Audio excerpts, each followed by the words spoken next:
جمال الوجود بذكر الإله وتصفو الحياة بنور هدى. جمال الوجود بذكر الإله. السلام علیکم ورحمۃ اللہ وبرکاتہ. نحمدہ ونصلی علی رسولہ الکریم. اما بعد. میں ہوں یامین ملک اور آپ دیکھ رہے ہیں میرا یوٹیوب چینل فہم و عمل. چینل کو سبسکرائب، لائک اور شیئر بھی کریں اور بیل آئیکن کا بٹن بھی دبا دیں. آج ہم انشاءاللہ اللہ تعالیٰ کی توفیق سے سورہ بقرہ کی آیت نمبر 22 کے بقیہ حصے کا لفظ مطلب، اس کے روٹ ورڈ یعنی مادہ کے حوالے سے سمجھنے کی سعادت حاصل کریں گے. وزبروا اور انزلہ، نون زا لام، نازل کرنا، اتارنا، یہ اس کا روٹ ورڈ ہے نون زا لام. من سے، السما، سین میم واو، سمو سما، آسمان یا بلندی. ما، میم واو ہا، ما پانی کو کہتے ہیں. فاخرجا، دو لفظ ہے، فا زبر فا، پھر یا پس.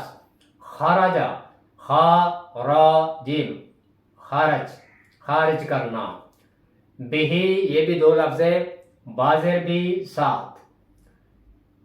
ہی، اس کے. من سے. الثمرات، صا میم را، ثمر پھل کو کہتے ہیں. رزقا، را زا قاف، رزق مشہور لفظ ہے. لکم، یہ بھی دو لفظ ہے، الحمدللہ کے لیے، کم تمہارے لیے. فلا، یہ بھی دو لفظ ہے، فا زبر فا، پس یا پھر. لا، نہیں یا نہ. تجعلو، یہ بھی دو لفظ ہیں، تا زبر تا تم کے معنی میں ہے، اور جعلا، جیم عین لام، جعلا بنانا. للہ، یہ بھی دو لفظ ہیں، لام زیر لی کے لیے. اللہ، حمزہ لام ہا، الہ، اللہ کے لیے.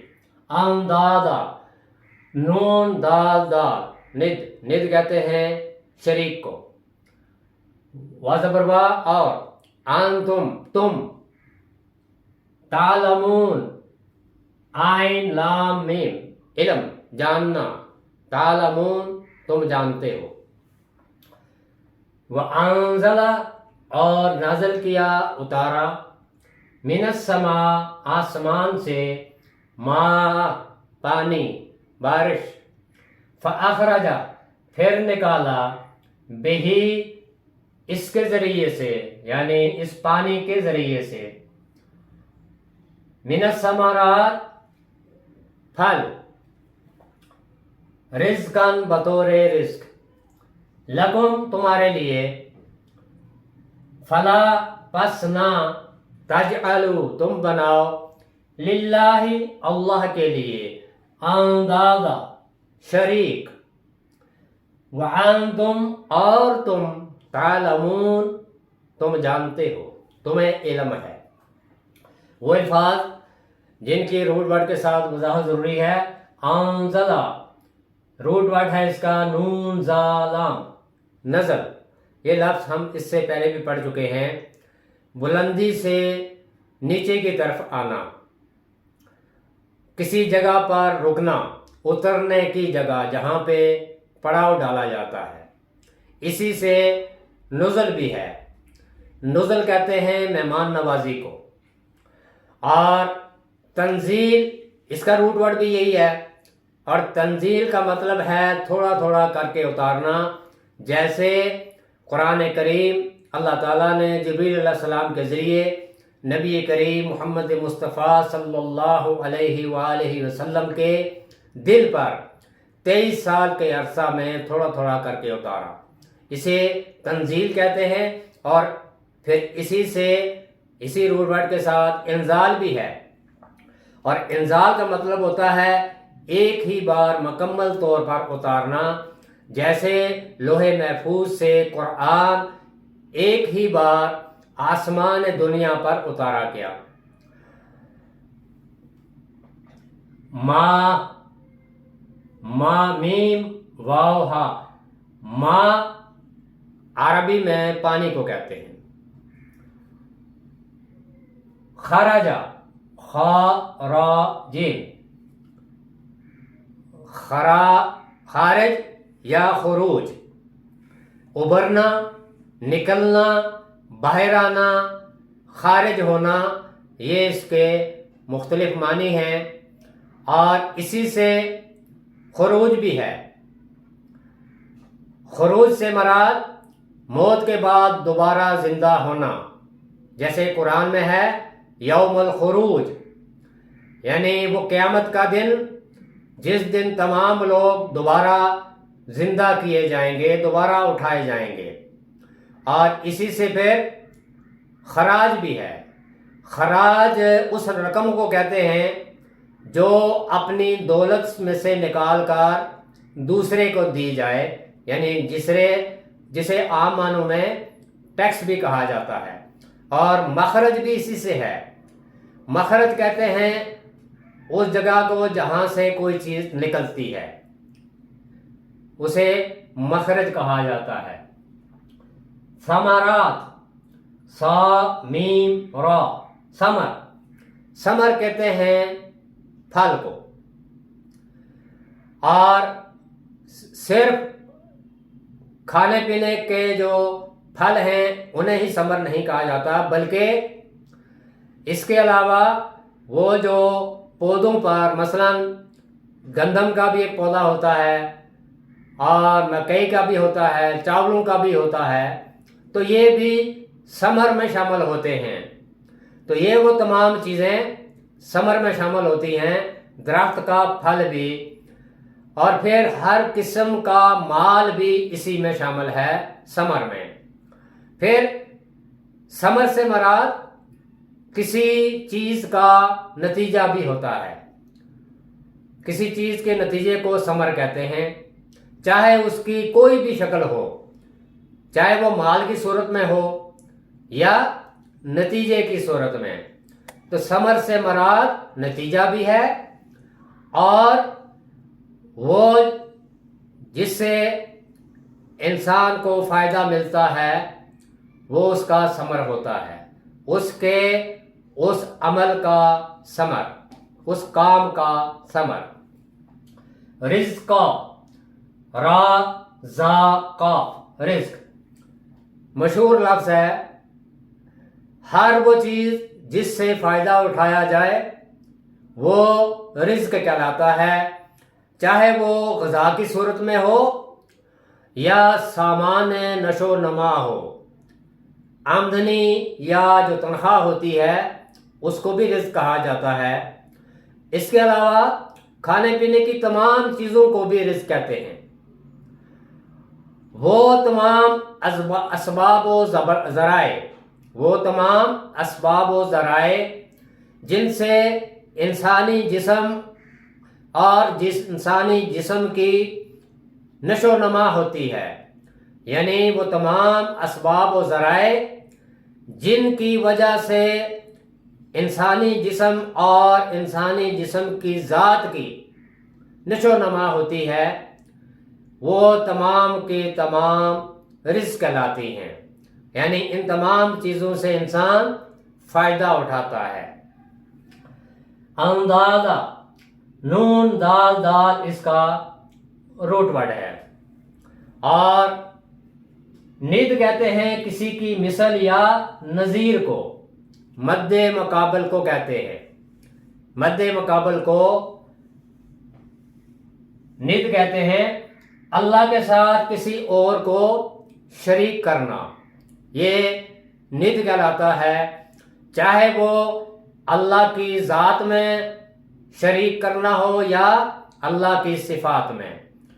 تو اللہ کے ساتھ کسی کو شریک کرنا، اللہ کے مقابلے میں کسی کو لانا، اللہ کے برابر کسی کو لانا، یہ ند کہلاتا ہے، یعنی چاہے وہ اللہ کی ذات میں ہو یا اللہ کی صفات میں ہو، اللہ کے مقابل کسی چیز کو لانا یہ ند کہلاتا ہے، یعنی شریک بنانا، شریک ٹھہرانا۔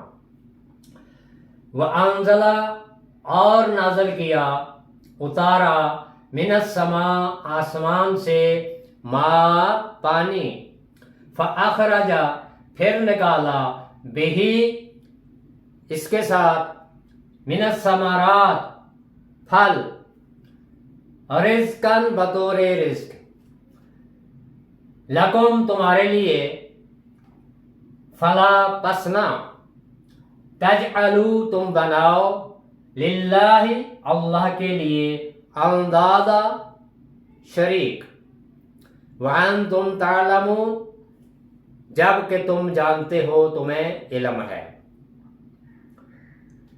آیت کا جو پہلا حصہ تھا اس میں ہم نے پڑھا تھا کہ رب وہ ہے الذی جعل لکم الارض فراشا، وہ رب جس نے تمہارے لیے اس زمین کو بطور فرش بنایا، اور والسماء بنا اور آسمان کو بطور چھت بنایا، یعنی اللہ تعالیٰ نے زمین و آسمان کی پیدائش کی۔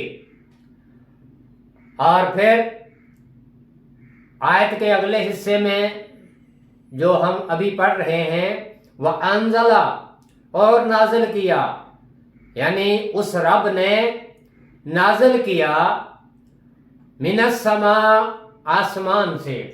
یہ جو سما ہے، سما کا مطلب تو آسمان ہوتا ہے، لیکن سما کا اصل مطلب جو ہوتا ہے وہ بلندی ہوتا ہے، اور بارش آسمان سے نہیں برستی بلکہ بارش بلندی سے برستی ہے، کیونکہ جو بادل ہوتے ہیں وہ آسمان پر نہیں ہوتے بلکہ بلندی پر ہوتے ہیں۔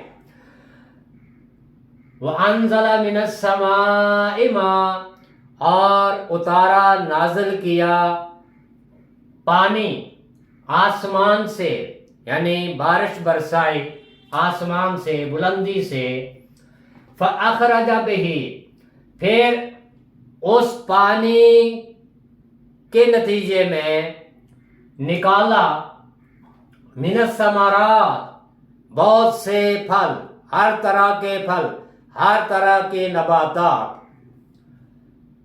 رزقاً بطور رزق۔ اس رب کے بارے میں فرمایا جا رہا ہے کہ یہ وہ رب وہ ہے جس نے تمہارے لیے زمین کو فرش بنایا، آسمان کو چھت بنایا، اور پھر آسمان سے بارش برسائی، یعنی یہ جو بارش کا نظام ہے، یہ نظام اس طرح سے ہے کہ پانی زمین سے، سمندر سے، دریاؤں سے بخارات بن کر اوپر کو جاتا ہے، پھر وہ ایک جگہ جمع ہوتے ہیں بادلوں کی صورت میں، پھر ان بادلوں میں سے اللہ تعالیٰ اپنی قدرت سے بارش برساتا ہے، وہ بارش زمین میں جذب ہوتی ہے، پھر اس پانی کے نتیجے میں نباتات اور درخت وغیرہ نکلتے ہیں جو انسان بطور رزق استعمال کرتے ہیں۔ تو پانی بنیادی چیز ہے جس سے زمین سے ہر طرح کی نباتات نکلتی ہیں۔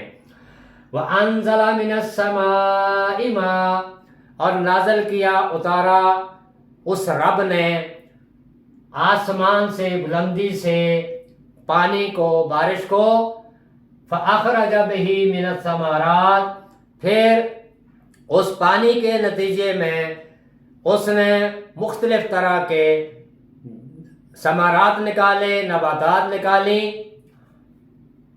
بطور رزق، رزقا بطور رزق، جس کو تمام انسان اور حیوان بطور رزق استعمال کرتے ہیں، یعنی اس زمین سے ہر طرح کی چیز پیدا ہوتی ہے، وہ تمام چیزیں اسی زمین سے پیدا ہوتی ہیں، لیکن زمین سے جو چیز بھی نکلتی ہے اس کے لیے پانی کا ہونا ضروری ہے، تو اس کے لیے اللہ تعالیٰ نے یہ نظام بنایا کہ پانی بخارات بنا کے اوپر لے کے گیا، پھر ایک جگہ اکٹھے کیے بادلوں کی شکل میں، پھر وہاں بادلوں میں سے پانی برسایا، بارش برسائی، وہ پانی زمین میں جذب ہوا اور پھر اس پانی سے ہر طرح کے نباتات نکلی، ہر طرح کے پھل نکلے، ثمرات نکلے، اور ان تمام کو انسان و حیوان بطور